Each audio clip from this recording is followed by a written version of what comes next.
अहाँ सब सुन रहल छी अमचन म्यूजिक के शानदार प्रस्तुति। खुशी रिकॉर्डिंग स्टूडियो बलुआहा। डीजे राजा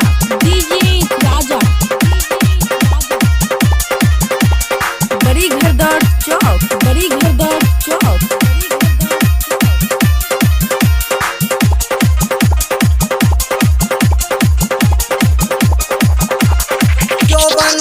मारे छोगे छोरी तोहर हिलो रागे जोबन मारे छोगे छोरी तोहर हिलो रागे घम छो राते तो दरभंगा बाला छोरागे घम छो राते तो दरभंगा बाला छोरागे जोबन मारे छोगे छोरी तोहर हिलो मारे छोगे छोरी तोहर हिलो रागे घम छो राधे तो दरभंगा बाला छौरागे घम छो राधे तो दरभंगा बाला छौरागे। खुशी रिकॉर्डिंग स्टूडियो बलुआहा। डीजे राजा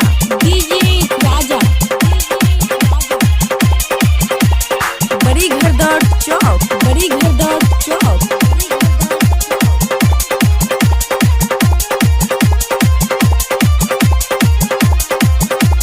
डीजे राजा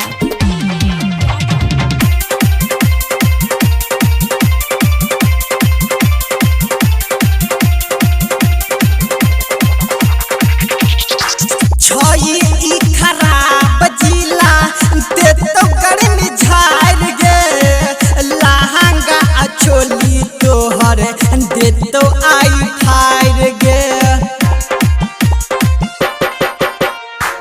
छोई ई खराब जिला दे तो गड़ में झाड़ गे लहंगा चोली तोहर दे तो आई फाड़ गे दे तो नमरी हजरिया तोरा आई गे दे तो नमरी हजरिया तोरा आई गे घम छो राधे तो दरभंगा बाला छौरा गे घम छो राधे तो दरभंगा बाला छौरा गे। डीजे राजा खुशी रिकॉर्डिंग स्टूडियो बलुआहा। बड़ी घरदार चौक बलुआहा। खुशी रिकॉर्डिंग स्टूडियो बलुआहा।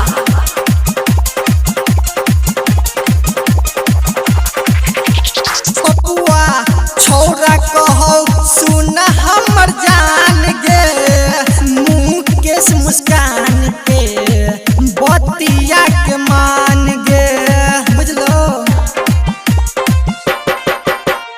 विकास छौरा कहो सुन हमर जान गे मुँह के मुस्कान के बतिया तू मान गे राइटर किशन बिहारी न छोड़तो तोरा गे राइटर किशन बिहारी न छोड़तो तोरा गे घम छो राधे तो दरभंगा बाला छोरा गे घम छो राधे तो दरभंगा बाला छोरा गे। खुशी रिकॉर्डिंग स्टूडियो बलुआहा।